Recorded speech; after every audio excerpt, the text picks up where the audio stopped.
நமஸ்காரம். இரண்டு பெரியவர்கள் பேசிக் கொண்டிருந்த போது ஒரு 15 வயது பிள்ளை குறுக்கே பேசினார். உடனே அவர்கள், சின்னவனுக்கு தகுந்தா போலே நடந்து கொள், பெரியவர்கள் பேசும்போது குறுக்கே பேசாதே என்று கடிந்து கொண்டனர். அவனும் பேசாமல் இருந்து விட்டான். அவன் சின்னவன் தான், 15 வயது தான். அதற்கு தகுந்தா போலே நடந்து கொள். மற்றொரு சமயம், ஆண் ஆணாக நடக்கப்பார், நீ ஆம்பளை இல்லையா, அதுக்கு தகுந்தா போலே நடந்து கொள். இது ஒருத்தரிடத்தில் சொன்னார்கள். மற்றொரு சமயம், ஒரு பெண் எப்படி நடக்க வேண்டும், லேடி நடக்க வேண்டியபடிக்கு நடங்கள், இது பெண்ணிடம் சொன்னார்கள்.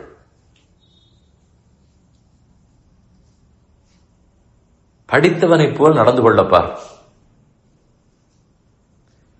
அவர் +2வா, டிகிரியா, போஸ்ட் கிராஜுவேஷனா, அது தெரியாது. படித்தவனைப் போல் நடந்து கொள்ள முயற்சிப்பாய். ஏன் இப்படி நடக்கிறாய்னு அவனை பார்த்து சொன்னார்கள். இப்படி ஒவ்வொருத்தரையும் பார்த்து நீயாக நடப்பாய். கண்டிப்பா அவர் அவராகத்தான் நடந்தாக வேண்டும். இதில் என்ன ஆச்சரியம்? இந்த வார்த்தைகளுக்கெல்லாம், இந்த பேச்சுகளுக்கு பொருள் இருக்க வேண்டுமானால்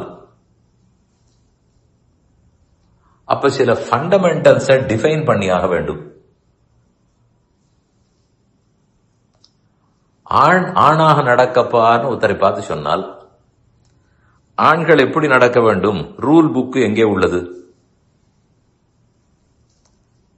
பெண்ணு பெண்ணாக நடக்கப்பார்னு சொன்னால் அதுக்கு ரூல் புக் எங்க இருக்கு? படித்தவனைப் போல் நடந்து கொள் என்றால், படித்தவன் எப்படி நடக்க வேண்டும்ங்கிறதுக்கு சட்ட புத்தகம் எங்கே உள்ளது? எங்கோ இருக்க வேண்டும். இல்லை என்றால் இத்தனை பேர் பேசுவார்களா? அது நமக்கு தெரியுமா? அந்த புத்தகத்தை வாசித்திருக்கிறோமா? நாம் வாசித்திருக்க வேண்டும் என்றுதான் பேசுபவர் எதிர்பார்க்கிறார். சரி, இருக்கிறதுன்னு வைத்துக் கொள்வோம். ஸ்திரீ தர்மம், புருஷ தர்மம், இதெல்லாம் இருக்காதா?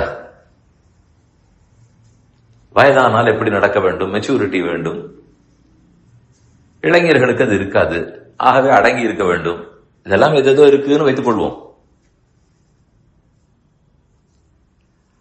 ஆனால் மற்றொரு கோணத்திலிருந்து பார்த்தால், இப்படி ஒன்று இருக்கு என்றாலே இன்றைய உலகத்தில் பல பேருக்கு பிடிக்கவில்லையே. அதென்ன பெண்களுக்குன்னு சட்டம், அதென்ன ஆண்களுக்குன்னு சட்டம், எல்லாருக்கும் எல்லாம் பொது, சின்னவர்களும் பெரியவர்களும் சமமானவர்கள், அதென்ன பெரியவர்கள் என்று மதிப்பு? அப்ப சின்னவர்கள் என்று மதிப்பு கொடுங்களே. பெரியவர்கள் என்று மதிப்பு கொடுக்க வேண்டும், சின்னவர்கள் என்று அன்பு காட்ட வேண்டும். அது நியாயம். ஆனால் இப்போது அப்படி சொல்லப்படுவதில்லை. ஆணுக்கு பெண்ணு சமம், ஆகவே தனித்தனி சட்டம் கூடாது. பெரியவர்களுக்கு சின்னவர்கள் சமம், ஆகவே சின்னவன் சின்னவனாக நடப்பாய்னு சொல்லக்கூடாது. இத்தனைக்கு மேலே இது எல்லாமே நாம் பிறந்த போதே முடிவாகிவிட்டது. ஆண் ஆணாக நடக்கப்பார்னால் அது என்ன இன்றா? நான் பிறந்த போது ஆண், நான் பிறந்த போது பெண். ஆனால் இன்றைய உலகில் இல்லை, பிற்காலத்தில் அதை நாங்கள் சூஸ் பண்ணிக் கொள்வோம். நான் பெண்ணாக இருக்க வேண்டுமா, ஆணாக இருக்க வேண்டுமா, அதையும் தேர்ந்தெடுக்கும் உரிமை வேண்டும். இந்த அளவுக்கு போகும்போது எல்லாமே சமம். அப்ப எந்த சட்டத்திட்டம் இருக்கும்? ஆனால் உண்மையில் அதற்குரிய சட்டம் இல்லாமல் இருக்கவே முடியாது. அதற்கென்று ஒழுக்கம், டிசிப்ளின் உள்ளது. நாம் அதை வேண்டுமோ வேண்டாமோ என்று சத்தம் போடலாமே தவிர கண்டிப்பாக வேண்டும். இந்த ஒரு ஒழுக்கம் இல்லாமல் போகுமானால் குடும்பம்ங்கிற ஒரு அமைப்பே காணாமல் போய்விடும். அது பல நாடுகளிலும் போய்விட்டது. அதே போல இந்த நாட்டிலும் போய்விடாதா என்று பலருக்கும் ஒரு ஆவல். போகாது, நிச்சயம் போகாது. 1-2% கூடினா போலே இருக்கலாம். தவிர இந்த நாட்டில் இப்ப பேசின அத்தனை சட்டதிட்டங்களும் ஒழுக்கங்களும் மரபுகளும் வெல் டிஃபைன்டு. நான் முதல்ல கேட்கும்போது இதெல்லாம் சட்டம் வேண்டாமான்னு கேட்டேன். அனைத்தும் உள்ளன. தர்மசாஸ்திரம் நாம் வைத்துக் கொண்டிருக்கிறோம்.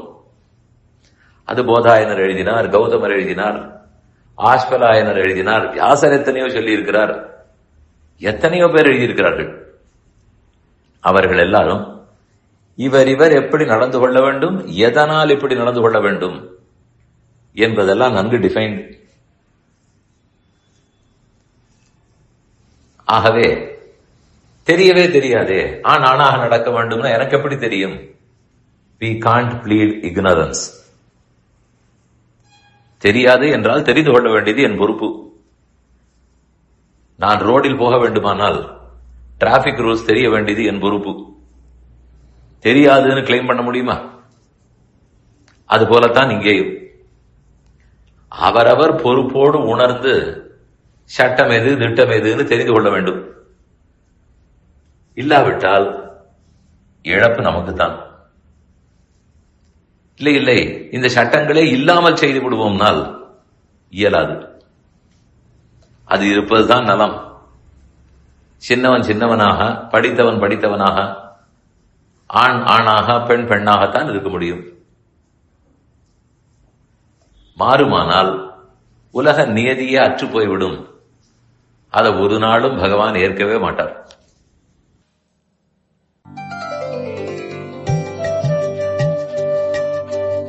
இந்த என் பணி ஆடியோவை உங்களுக்காக வழங்கியவர் வேலுக்குடி ஸ்ரீ கிருஷ்ணன் சுவாமி. இந்த ஆடியோவை தினமும் உங்கள் மொபைலில் பெற கிஞ்சித் என் பணி KINCHITENPANI